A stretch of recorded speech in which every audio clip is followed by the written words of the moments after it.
Vaccine development is a long, complex process, often lasting 10 to 15 years and involving a combination of public and private involvement. The current system for developing, testing, and regulating vaccines developed during the 20th century as the groups involved standardized their procedures and regulations.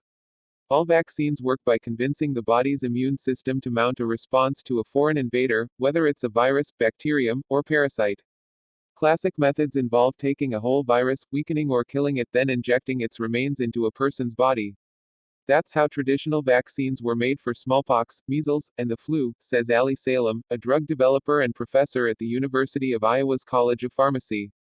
Some bacteria cause disease by making a harmful protein called a toxin.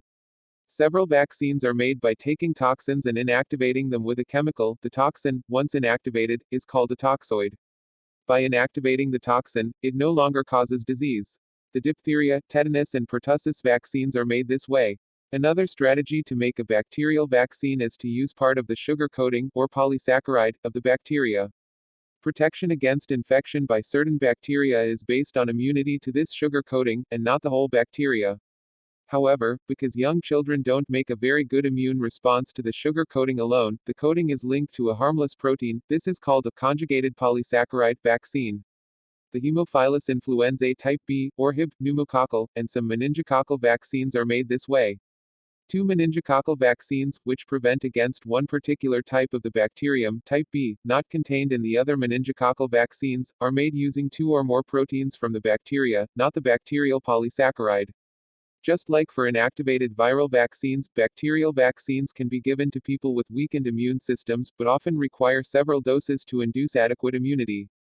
This old-school technique relies on the immune system reacting to individual proteins made by the germ, typically ones that coat the virus's surface, and that will cause the body to churn out antibodies. Over time, vaccine makers realized they didn't need a whole virus but could substitute a single protein to generate a robust immune response. These protein-based vaccines are easier and cheaper to make and have become the most common variety used by healthcare professionals, says Maria Elena Butazzi, Associate Dean at Baylor University's National School of Tropical Medicine. The past 2 decades have seen the application of molecular genetics and its increased insights into immunology, microbiology, and genomics applied to vaccinology. Current successes include the development of recombinant hepatitis B vaccines, the less reactogenic acellular pertussis vaccine, and new techniques for seasonal influenza vaccine manufacture. Molecular genetics sets the scene for a bright future for vaccinology, including the development of new vaccine delivery systems, e.g., DNA vaccines, viral vectors, plant vaccines, and topical formulations, new adjuvants, the development of more effective tuberculosis vaccines, and vaccines against cytomegalovirus, CMV, herpes simplex virus, HSV, respiratory syncytial virus, RSV, staphylococcal disease, streptococcal disease, pandemic influenza, Shigella, HIV, and schistosomiasis, among others. Therapeutic vaccines may also soon be available for allergies, autoimmune diseases, and addictions.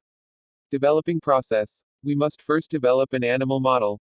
Next, we must demonstrate that potential vaccines are safe and can trigger the right parts of the body's immunity, without causing damage. Then we can begin preclinical animal testing of potential vaccines, using the animal model. Vaccines that successfully pass preclinical testing can then be used by other institutions with the capacity to run human trials. Where these will be conducted, and by whom, has yet to be decided. Generally, it is ideal to test such vaccines in the setting of the current outbreak. Finally, if a vaccine is found to be safe and effective, it will need to pass the necessary regulatory approvals. And a cost-effective way of making the vaccine will also need to be in place before the final vaccine is ready for delivery. Each of these steps in the vaccine development pipeline faces potential challenges. One of the greatest challenge is the strong possibility that virus will continue to mutate. Being an animal virus, it has already likely mutated as it adapted, first to another animal, and then jumping from an animal to humans.